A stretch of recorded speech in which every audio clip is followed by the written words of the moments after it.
अस्सलाम वालेकुम एवरीवन, कैसे हैं आप सब लोग। Welcome to my channel miss mathematics.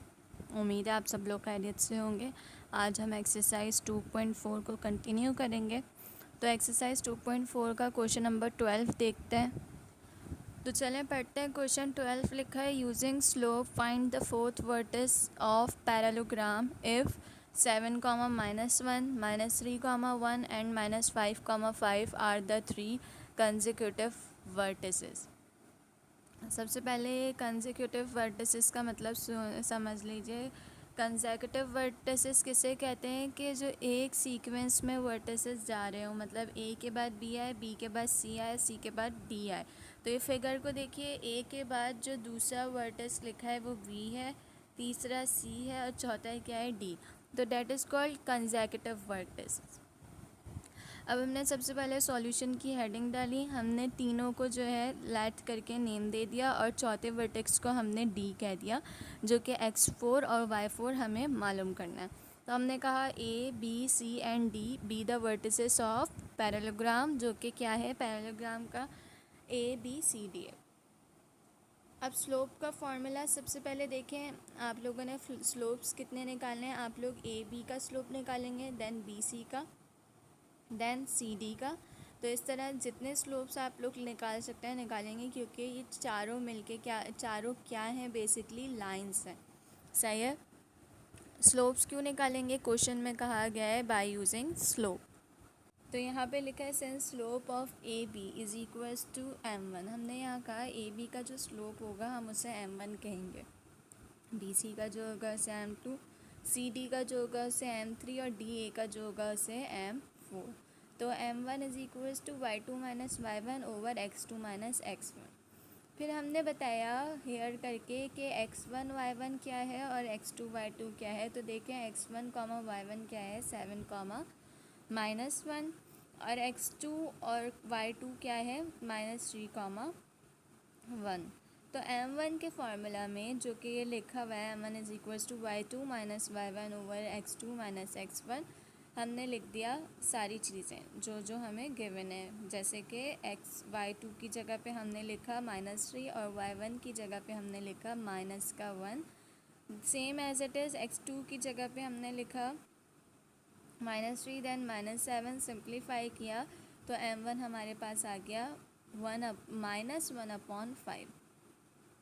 देखें, आप लोगों को पैरेलल और परपेंडिकुलर कंडीशन समझा चुकी थी मैं। पैरेलल केस क्या होता है, जब दो लाइंस आपस में क्या हों, पैरेलल हों, तो उनका स्लोप क्या होता है, सेम होता है।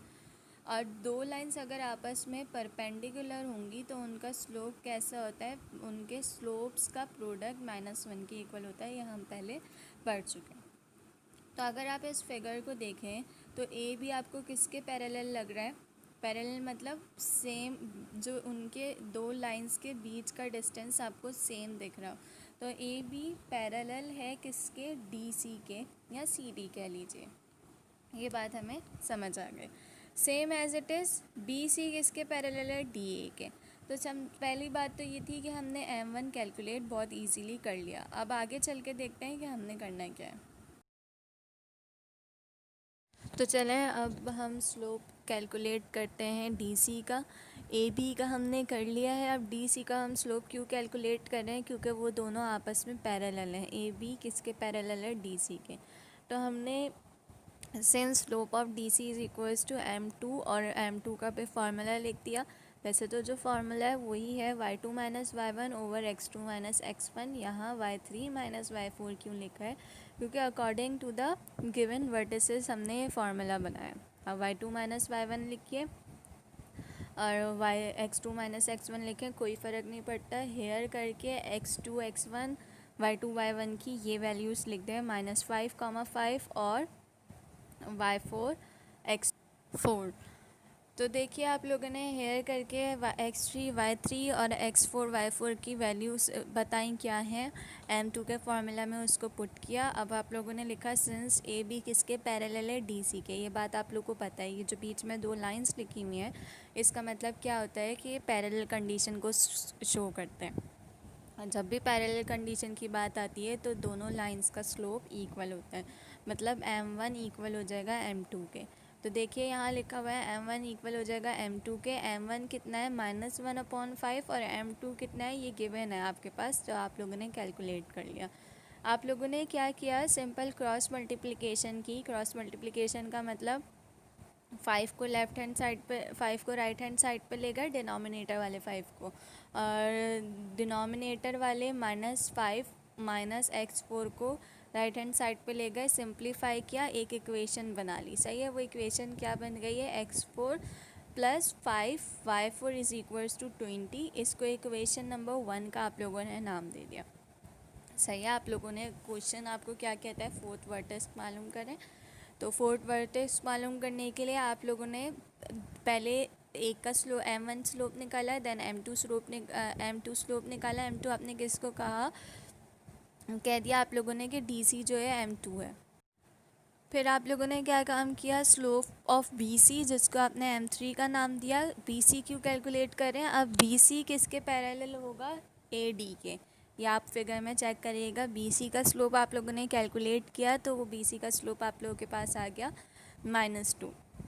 Then same as it is slope आपने निकाला AD का स्लोप जब आप लोगों ने कैलकुलेट किया, क्योंकि आपके पास x4 और y4 की वैल्यू नहीं है, इसी वजह से m4 में x4 और y4 आप लोगों को दिख रहा है। It's okay. तो BC और AD दोनों एक दूसरे के पैरेलल है, इसलिए आप लोगों ने लिखा since BC is parallel to AD, ये जो स्टेटमेंट लिखी हुई है। और उसके बाद लिखा क्योंकि ये पैरेलल है तो इनका स्लोप कैसा होगा, इक्वल। तो आप लोगों ने यहाँ पे लिखना है m3 इक्वल हो जाएगा m4 के। m3 कितना होता है -2 और m4 क्या है, ये जो इक्वेशन वो y4 + 1 ओवर x4 -1। फिर आपने इसको सिंप्लीफाई करवाया, मतलब वही क्रॉस मल्टीप्लिकेशन करवाई।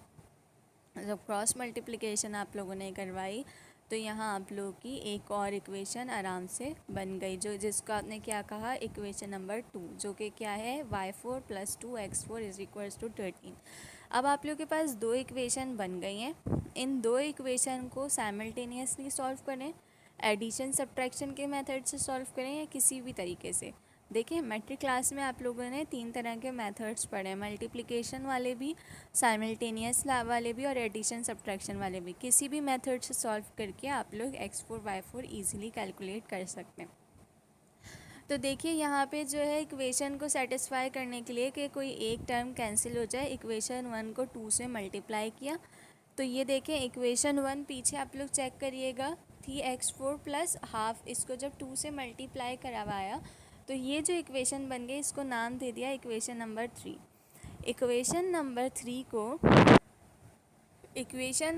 को इक्वेशन नंबर 2 से आप लोगों ने क्या करवा दिया, सब्ट्रैक्ट करवा दिया। देखिए जब भी सब्ट्रैक्शन की बात होती है तो डिनोमिनेटर के साइंस चेंज हो जाते हैं, डिनोमिनेटर के नहीं, जो इक्वेशन नीचे लिखी हुई होती है उसके साइन चेंज हो जाते हैं।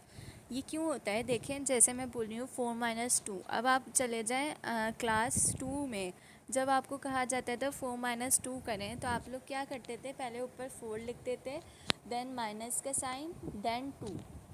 माइनस का साइन किधर लगता था, 2 के साथ। सही है, तो बेसिकली क्या होता था कि जो 2 वाला नंबर होता था नीचे वाला, उसका आप साइन चेंज कर देते। अगर मैं कह दूँ सब्ट्रैक्ट करें 5 को 3 से, तो आप लिखोगे 5 ऊपर, देन माइनस, देन 3, फिर एक लाइन ड्रॉ करके उसका आंसर लिखोगे। तो सेम एज इट इज़ जब एडिशन सब्ट्रैक्शन की बात होती है तो नीचे जो भी इक्वेशन लिखी हो उन सब के साइंस चेंज हो जाते हैं। साइंस चेंज हो है, सिंप्लीफाई किया, y4 आ गया। उस y4 को इक्वेशन 3 या 2 में किसी में भी पुट करना है, तो उसको इक्वेशन 2 में पुट किया, लिखा है y4 is equals to 3 in equation 2, और इधर से x4 की वैल्यू आप लोगों ने आसानी से कैलकुलेट कर ली। तो आप लोगों ने फोर्थ वर्टेक्स मालूम करना था, तो हमने लिखा फोर्थ वर्टेक्स क्या है, x4, y4, 5, 3।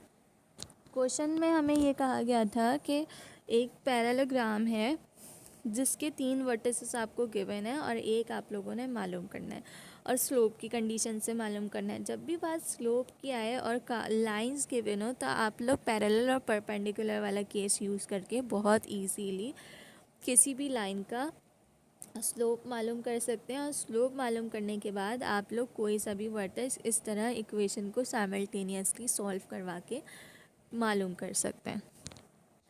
अच्छा, ये जो क्वेश्चन आप लोगों ने सॉल्व किया है इसको अपनी कॉपी में सॉल्व करके असाइनमेंट के तौर पे कॉलेज में सबमिट करवा दीजिएगा।